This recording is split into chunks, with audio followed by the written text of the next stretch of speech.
Hi hello friends, ಎಲ್ಲರಿಗೂ ನಮಸ್ಕಾರ. ನಾನು ನಿಮ್ಮ ರೇಖಾ ಅಡುಗೆ ಚಾನಲ್ಗೆ ಸ್ವಾಗತ. ಹೊಸದಾಗಿ ನಮ್ಮ ಚಾನಲ್ ನೋಡ್ತಾ ಇದ್ದೀರಾ ಅಂದರೆ ಈಗಲೇ ಸಬ್ಸ್ಕ್ರೈಬ್ ಮಾಡ್ಕೊಳ್ಳಿ. ಬನ್ನಿ, ಇವತ್ತೊಂದು ಬೆಳಗಿನ ಬ್ರೇಕ್ಫಾಸ್ಟಿಗೆ ಒಂದು ಡಿಫ್ರೆಂಟಾಗಿ ಮಸಾಲೆ ಉಪ್ಪಿಟ್ಟು ಮಾಡೋದು ತೋರಿಸ್ಕೊಡ್ತೀನಿ. ಅರೆ ಉಪ್ಪಿಟ್ಟು ಅಂದ್ಬಿಟ್ಟು ಸ್ಕಿಪ್ ಮಾಡೋಕ್ಕೆ ಹೋಗಬೇಡಿ. ಯಾವಾಗ ಒಂದೇ ಥರ ಮಾಡಿ ಬೋರ್ ಅನಿಸಿದರೆ ಇವತ್ತು ತೋರಿಸುವಂಥ ಒಂದು ಡಿಫ್ರೆಂಟ್ ಉಪ್ಪಿಟ್ಟನ್ನ ಟ್ರೈ ಮಾಡಿ ನೋಡಿ. ಖಂಡಿತ ನಿಮ್ಮ ಮನೇಲಿ ಎಲ್ರಿಗೂ ಇದೊಂದು ಫೇವ್ರೇಟ್ ಆಗಿಬಿಡುತ್ತೆ. ಸೊ ನನಗಂತೂ ಉಪ್ಪಿಟ್ಟು ಅಂದರೆ ತುಂಬಾ ಇಷ್ಟ. ಖಂಡಿತ ನಿಮಗೂ ಇಷ್ಟ ಆಗಿದೆ ರೆಸಿಪಿನ ಲಾಸ್ಟ್ ಗಂಟೆನೂ ನೋಡಿ. ಇಷ್ಟ ಆಯ್ತು ಅಂದರೆ ಒಂದು ಲೈಕ್ ಮಾಡಿ, ಶೇರ್ ಮಾಡಿ, ಕಮೆಂಟ್ ಮಾಡಿ. ಬನ್ನಿ ಇವಾಗ ಯಾವ ರೀತಿ ಮಾಡೋದಂತ ನೋಡೋಣ. ಇಲ್ಲಿ ಒಂದು ಮಿಕ್ಸಿ ಜಾರ್ಗೆ ಒಂದು ಅರ್ಧ ಕಪ್ ಆಗೋಷ್ಟು ತೆಂಗಿನಕಾಯಿ ತುರಿ ಹಾಕ್ಕೊತಾ ಇದ್ದೀನಿ. ಹಾಗೆ ಇದೊಂದು ಮಸಾಲೆ ಆಗಿರೋದ್ರಿಂದ ಮಸಾಲೆನ ರುಬ್ಕೊಳ್ಳೋದಕ್ಕೆ ಒಂದು ಡಿಫ್ರೆಂಟ್ ಫ್ಲೇವರ್ ಕೊಡುತ್ತೆ. ಇದಕ್ಕೊಂದು 4 ಹಸಿರು ಮೆಣಸಿನ್ಕಾಯಿ, ಒಂದು 4 ಪೀಸ್ ಬೆಳ್ಳುಳ್ಳಿನೂ, ಒಂದು ಅರ್ಧ ಇಂಚು ಶುಂಠಿ ಹಾಕ್ಕೊತಾ ಇದ್ದೀನಿ. ಹಾಗೆ ಇದ್ರ ಜೊತೆಗೆ 1 ಪೀಸ್ ಚಕ್ಕೆನೂ, ಒಂದೇ ಒಂದು ಲವಂಗ ಹಾಕ್ಕೊತಾ ಇದ್ದೀನಿ. ಸೊ ಇದೊಂದು ಜಸ್ಟ್ ಫ್ಲೇವರ್ಗೋಸ್ಕರ ಸೂಪರಾಗಿರುತ್ತೆ. ಶುಂಠಿ ಹಾಕಿದಷ್ಟು ಇನ್ನೂ ಘಮ ಚೆನ್ನಾಗಿ ಬರುತ್ತೆ. ಇದಕ್ಕೆ 1 ಕಡ್ಡಿ ಆಗೋಷ್ಟು ಕೊತ್ತಂಬರಿ, 1 ಕಡ್ಡಿ ಆಗೋಷ್ಟು ಪುದೀನ, ಅಂದರೆ ಒಂದೊಂದು ಸ್ಪೂನ್ ಆಗೋಷ್ಟು ಹಾಕ್ಕೊಂಡು ಇದಕ್ಕೆ ಒಂದು ಸ್ವಲ್ಪ ನೀರು ಹಾಕಿ ಇದಕ್ಕೆ ಒಂದು 1/4 ಟೀ ಸ್ಪೂನ್ ಆಗೋಷ್ಟು ಅರಿಶಿನ ಪುಡಿ ಹಾಕಿ ಒಂದು ಡಿಫ್ರೆಂಟ್ ಮಸಾಲೆ ರುಬ್ಕೊತಾ ಇದ್ದೀನಿ. ಸೊ ಯಾವಾಗ ಉಪ್ಪಿಟ್ಟನ್ನ ಒಂದೇ ಥರ ಮಾಡೋದಕ್ಕಿಂತ ಮನೇಲಿರೋರಿಗೆ ಈ ಥರ ಒಂದು ಡಿಫ್ರೆಂಟಾಗಿ ಮಾಡಿಕೊಟ್ರೆ ಖಂಡಿತ ಅವ್ರಿಗೂ ಇದೊಂದು ಫೇವ್ರೇಟ್ ರೆಸಿಪಿ ಅಂತಲೇ ಹೇಳ್ಬೋದು. ಸೊ ಉಪ್ಪಿಟ್ಟು ಅಂದರೆ ನನಗಂತೂ ತುಂಬಾ ಫೇವ್ರೇಟು. ಒಂದೇ ಥರ ಮಾಡೋದಿಲ್ಲ, ಯಾವಾಗೂ ಡಿಫ್ರೆಂಟಾಗಿ ಮಾಡ್ತಾ ಇರ್ತೀನಿ. ಸೊ ಇವಾಗ ಮಸಾಲೆ ರುಬ್ಬಿದಾಯಿತು. ಈಗ ಸ್ಟವ್ ಮೇಲೆ ಒಂದು ಕಡಾಯಿ ಇಟ್ಕೊಂಡು ಅದಕ್ಕೆ 1 ಟೇಬಲ್ ಸ್ಪೂನ್ ತುಪ್ಪನೂ, 1 ಕಪ್ ಆಗೋಷ್ಟು ಬನ್ಸಿ ರವೆ ತೊಗೊಂಡಿದ್ದೀನಿ. ಬನ್ಸಿ ರವೆ ಅಂದರೆ ಸ್ವಲ್ಪ ದಪ್ಪ ಇರುತ್ತಲ್ವ ಅದಿದು. ಸೊ ನೀವು ಬೇಕಂದರೆ ಸಣ್ಣ ರವೆ, ನಾರ್ಮಲ್ ಬಾಂಬೆ ರವೆ ಅಂತಾರಲ್ಲ ಉಪ್ಪಿಟ್ಟು ರವೆ, ಅದರಲ್ಲಿ ಕೂಡ ಮಾಡ್ಕೊಬೋದು. ಆದರೆ ನನಗೆ ಈ ರವೆನಲ್ಲಿ ಮಾಡಿದ್ರೆ ತುಂಬ ಇಷ್ಟ. ಯಾಕಂದರೆ ಕೆಲವ್ರಿಗೆ ಉಪ್ಪಿಟ್ಟು ಅನ್ನೋದು ಉದ್ರಾಗಿರೋಕ್ಕೆ ಇಷ್ಟಪಡುತ್ತೆ, ಕೆಲವ್ರಿಗೆ ಮುದ್ದೆ ಥರ ಬೇಕು ಅನ್ನೋರು, ಕೆಲವರು ತೆಳ್ಳಗೆ ಬೇಕು ಅನ್ನೋರು ಇರ್ತಾರೆ. ಸೊ ನಿಮ್ಗೆ ಯಾವ ಥರ ಬೇಕಾದನ್ನು ಮಾಡ್ಕೋಬೋದು. ರವೆ ಹಾಕಿದ ಮೇಲೆ ಒಂದು ಮೀಡಿಯಮ್ ಫ್ಲೇಮಲ್ಲಿ ಇಟ್ಕೊಂಡು ಒಂದು 5 ರಿಂದ 6 ನಿಮಿಷ ಚೆನ್ನಾಗಿ ಫ್ರೈ ಮಾಡ್ಕೊಳ್ಳಿ. ಒಂದಕ್ಕೊಂದು ಅಂಟಬಾರ್ದು. ನಿಮ್ಗೆ ಏನಾದರೂ ತುಪ್ಪ ಇಷ್ಟ ಇಲ್ಲ ಅಂದರೆ ಸ್ಕಿಪ್ ಮಾಡ್ಕೊಬೋದು. ಇವಾಗ ಇದ್ರ ರವೆನ ಒಂದು 5 ನಿಮಿಷ ಫ್ರೈ ಮಾಡಿ ಅದನ್ನು ಒಂದು ಪ್ಲೇಟಲ್ಲಿ ಎತ್ತಿಟ್ಕೊಂಡು ಮತ್ತೆ ಅದೇ ಕಡಾಯಿ ಒಂದು 3 ರಿಂದ 4 ಸ್ಪೂನ್ ಆಗೋಷ್ಟು ಎಣ್ಣೆ ಹಾಕ್ಕೊತಾ ಇದ್ದೀನಿ. ಸೊ ಈ ಥರ ಒಂದು ಬ್ರೇಕ್ಫಾಸ್ಟ್ ರೆಸಿಪಿ ಬಂದಾಗ ಸ್ವಲ್ಪ ಎಣ್ಣೆ ಜಾಸ್ತಿ ಇದೆ ಚೆನ್ನಾಗಿರುತ್ತೆ, ಅದರಲ್ಲೂ ಉಪ್ಪಿಟ್ಟಿಗೆ ಹಾಕಿದ್ರೆ ಚೆನ್ನಾಗಿರುತ್ತೆ. ಈಗ ಇದಕ್ಕೆ ಒಂದು ಅರ್ಧ ಟೀ ಸ್ಪೂನ್ ಆಗೋಷ್ಟು ಸಾಸಿವೆ ಹಾಕ್ಕೊಂಡು ಒಂದು 5 ಗೋಡಂಬಿ ಹಾಕ್ಕೊತಾ ಇದ್ದೀನಿ. ಯಾವಾಗ ಉಪ್ಪಿಟ್ಟಿಗೆ ಕಡಲೆಬೇಳೆ ಉದ್ದಿನಬೇಳೆ ಹಾಕೋದಕ್ಕಿಂತ ಈ ಥರ ಗೋಡಂಬಿನೂ ಹಾಕಿ, ಕೆಲವರು ಕಡಲೆ ಬೀಜನೂ ಇಷ್ಟಪಡ್ತಾರೆ, ಅದೇ ಇವತ್ತು ನಾನು ಏನು ಯೂಸ್ ಮಾಡ್ತಾ ಇಲ್ಲ.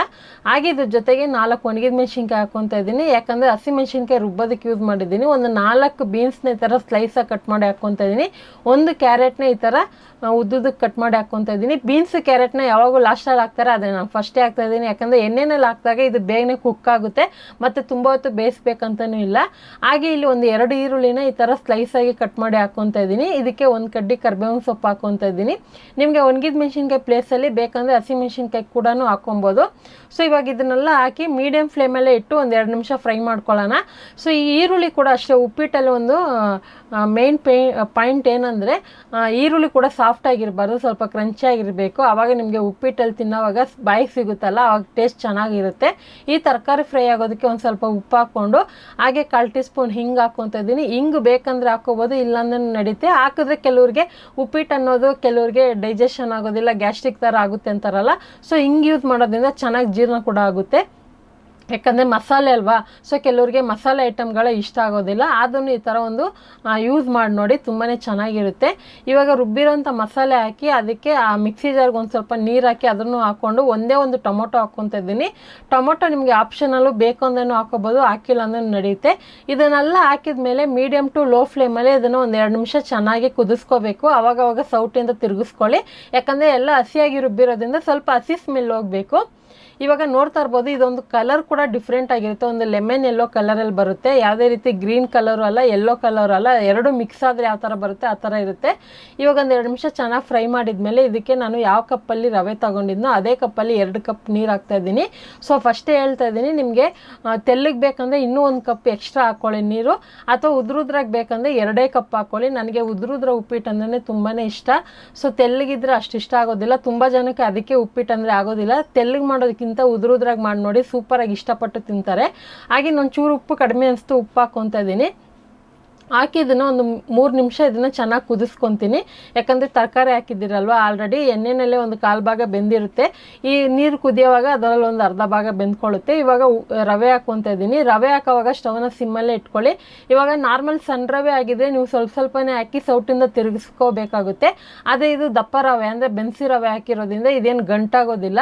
ಹಾಕಿದ ತಕ್ಷಣ ಇದನ್ನು ಲೋ ಫ್ಲೇಮಲ್ಲೇ ಇಟ್ಟು ಬೇಯಿಸ್ಕೋಬೇಕು. ಯಾವುದೇ ಕಾರಣಕ್ಕೂ ಹೈ ಫ್ಲೇಮು ಬೇಡ, ಮೀಡಿಯಮ್ ಫ್ಲೇಮು ಬೇಡ, ಲೋ ಫ್ಲೇಮಲ್ಲೇ ಇಟ್ಟು ಚೆನ್ನಾಗಿ ಮಿಕ್ಸ್ ಮಾಡಿ ಒಂದು 2 ನಿಮಿಷ ಇದನ್ನು ಬಿಟ್ಬಿಡೋಣ. ಒಂದು 2 ನಿಮಿಷ ಆದಮೇಲೆ ಇದು ನೀರೆಲ್ಲ ಚೆನ್ನಾಗಿ ಅಬ್ಸರ್ವ್ ಮಾಡಿಕೊಂಡು ಒಂದು ಅರ್ಧ ಭಾಗ ಬೆಂದಿರುತ್ತೆ. ಇವಾಗ ಇದನ್ನು ಚೆನ್ನಾಗಿ ಮಿಕ್ಸ್ ಮಾಡಿ ಮತ್ತೆ ಒಂದು 2 ನಿಮಿಷ ಬಿಟ್ಟರೆ ನಮಗೆ ಸೂಪರಾಗಿ ಉಪ್ಪಿಟ್ಟು ರೆಡಿ ಆಗುತ್ತೆ. ಸೊ ಬೇಕು ಅಂದರೆ ಎಕ್ಸ್ಟ್ರಾ ತುಪ್ಪ ಆ್ಯಡ್ ಮಾಡ್ಕೋಬೋದು. ನನಗೆ ಉಪ್ಪಿಟ್ಟಲ್ಲಿ ತುಪ್ಪ ಫ್ಲೇವರ್ ಅಂದರೆ ತುಂಬಾ ಇಷ್ಟ. ನಿಮಗೆ ಯಾರಿಗೆಲ್ಲ ಇಷ್ಟ ಅಂತ ಕಮೆಂಟಲ್ಲಿ ತಿಳಿಸಿ. ಹಾಗೆ ನಮ್ಮ ಚಾನಲಲ್ಲಿ ಎಷ್ಟೋ ಒಂದು 2-3 ವೆರೈಟಿ ಉಪ್ಪಿಟ್ಟು ರೆಸಿಪಿ ಹಾಕಿದ್ದೀನಿ, ನೀವು ನೋಡಿಲ್ಲ ಅಂದರೆ ಒಂದ್ಸರಿ ಚೆಕ್ ಮಾಡಿ. ಸೊ ಯಾವಾಗ ಒಂದೇ ಥರ ಮಾಡ್ತಾರಲ್ಲ, ನಿಮ್ಗೆ ಯಾವ ಥರ ಬೇಕಂತಲೂ ಕಮೆಂಟಲ್ಲಿ ತಿಳಿಸಿ. ಕೊನೆಯಲ್ಲಿ ಕೊತ್ತಂಬರಿ ಹಾಕಿ ಮಿಕ್ಸ್ ಮಾಡ್ಕೊತೀನಿ. ತಿನ್ನೋವಾಗ ಉಪ್ಪಿಟ್ಟು ತಿನ್ನೋವಾಗ ತುಪ್ಪ ಹಾಕ್ಕೊತೀನಿ, ಆವಾಗ ಇನ್ನೂ ಚೆನ್ನಾಗಿರುತ್ತೆ. ಈಗ ಇದು ರೆಡಿಯಾಗಿದೆ. ಮಿಕ್ಸ್ ಮಾಡಿಕೊಂಡು ಕೆಲವರು ಚಟ್ನಿ ಜೊತೆಗೆ ಸರ್ವ್ ಮಾಡ್ಕೊತಾರೆ, ಕೆಲವರು ಮೊಸರು ಜೊತೆಗೆ ಇಷ್ಟಪಡ್ತಾರೆ. ನನಗೆ ಮೊಸರು ಜೊತೆ ತಿನ್ನೋದಕ್ಕೆ ಇಷ್ಟಪಡ್ತೀನಿ. ನಿಮ್ಗೆ ಯಾವ ಥರ ಇಷ್ಟ ಅಂತ ಕಮೆಂಟಲ್ಲಿ ತಿಳಿಸಿ. ಹಾಗಾದರೆ ಇವತ್ತು ತೋರಿಸಿರುವಂಥ ಈ ಮಸಾಲ ಉಪ್ಪಿಟ್ಟು ರೆಸಿಪಿ ಇಷ್ಟ ಆಗಿದ್ದರೆ ನೀವು ಮನೇಲಿ ಟ್ರೈ ಮಾಡಿ, ಯಾವ ಥರ ಬಂತಂತ ಕಮೆಂಟ್ ಮಾಡಿ. ಹಾಗೆ ಈ ರೆಸಿಪಿ ಇಷ್ಟ ಆಯ್ತಂದರೆ ಜಾಸ್ತಿ ಲೈಕ್ ಮಾಡಿ, ನಿಮ್ಮ ಫ್ಯಾಮಿಲಿ ಫ್ರೆಂಡ್ಸ್ಗೂ ಶೇರ್ ಮಾಡಿ. ರೇಖಾ ಅಡುಗೆ ಚಾನಲ್ನ ಸಬ್ಸ್ಕ್ರೈಬ್ ಮಾಡಿ. Thank you for watching. Bye.